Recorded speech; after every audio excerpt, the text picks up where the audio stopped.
सीता माता के पता लगावे खातिर हनुमान जी लंका नगरी में गए बानी। लंका नगरी में जब गए बानी, सीता माता के जब हनुमान जी जब भेंट भईनी, सीता माता हनुमान जी से कहत नहीं, हनुमान हे लंका नगरी में हमारा बहुत दुख बा, हम तारा से दुख का कही। कहत नहीं कैसे,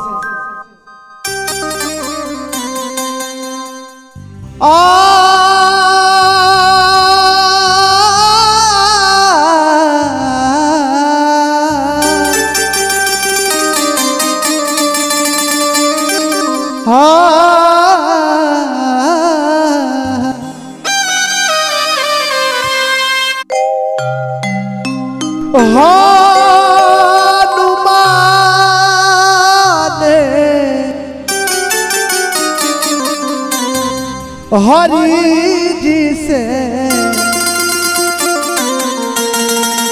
जा कहिया,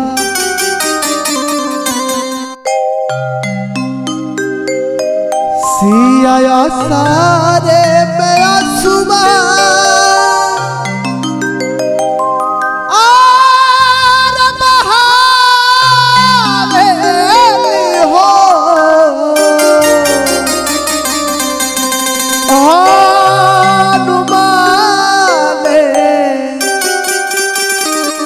हरि जी से जा कहिया, हनुमान हरि से जा कहिया,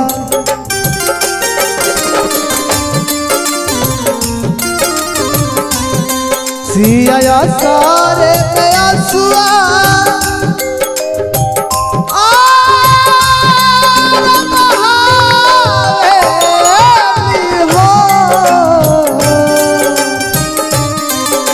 हनुमान हरि जी से जा कहिया,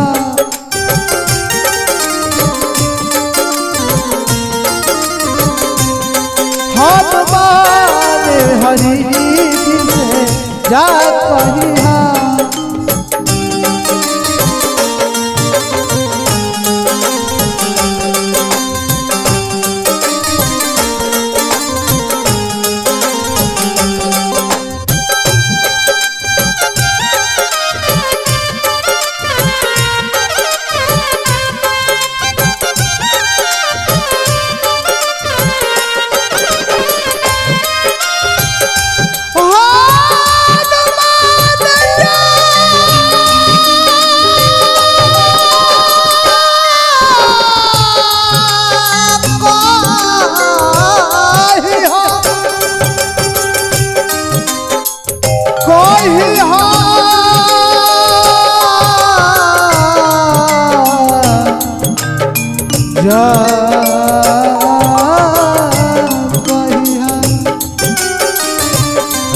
हनुमान हरि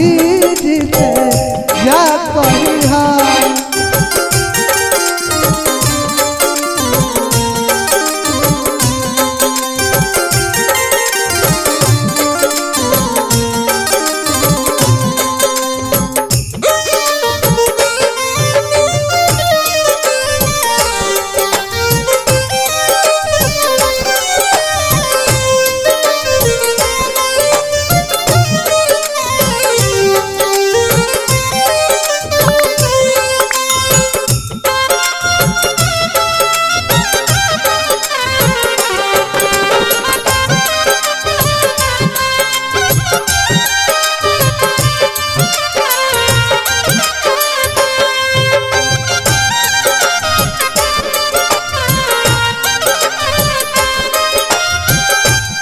आगे सीता माता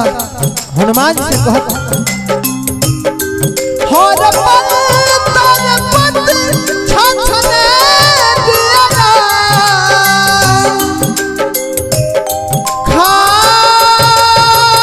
खाना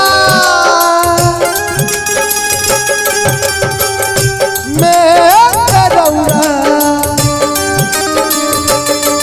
गोहरा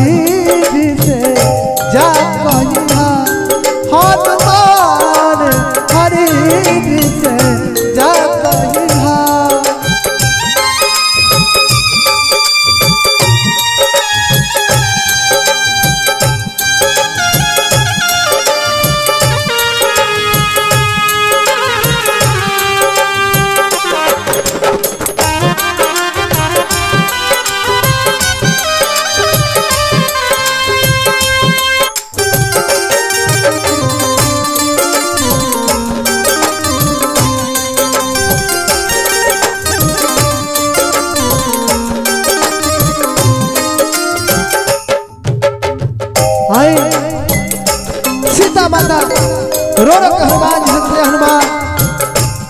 आपन दुख हम तहरा से का कही दुख हमार है लंका नगरी में केहू बुढ़े वाला बाबा तहरा सिवा छोड़ के सीता माता हनुमान से कहते लंका नगरी में काटिले काल सहो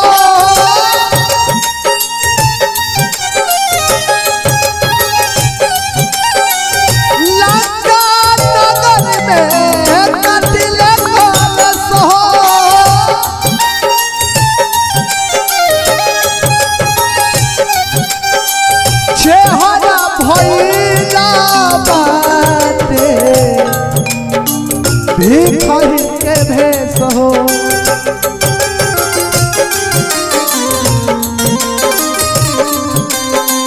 चेहरा भइला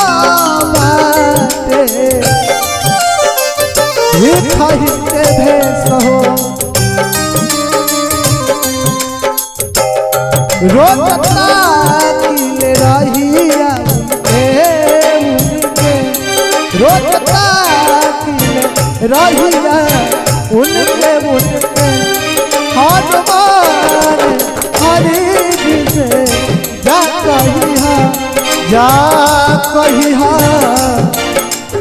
जा कहिहा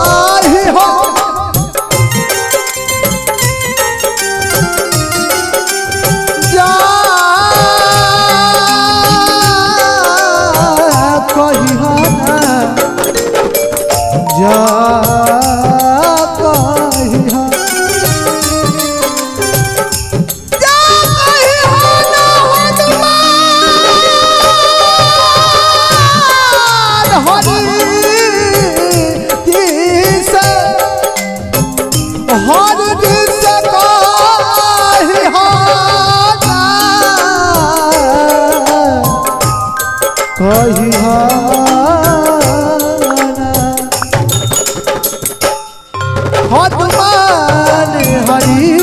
जी से जाके कहिहा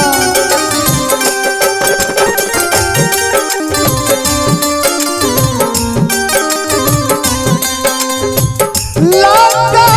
नगर में कटिले काल सहो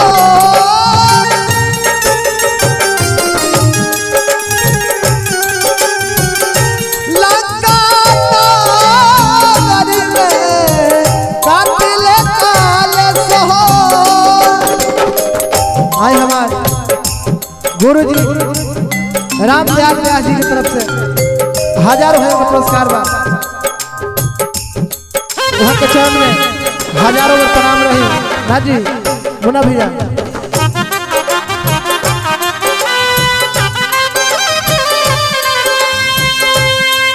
हनुमान हरि जी से जाके कहिहा हनुमान हरि जी से जाके कहिहा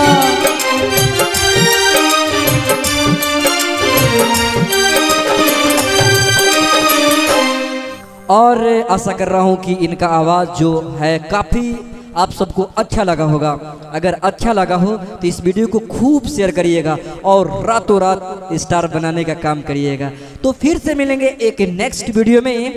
तब तक के लिए good take care, bye by.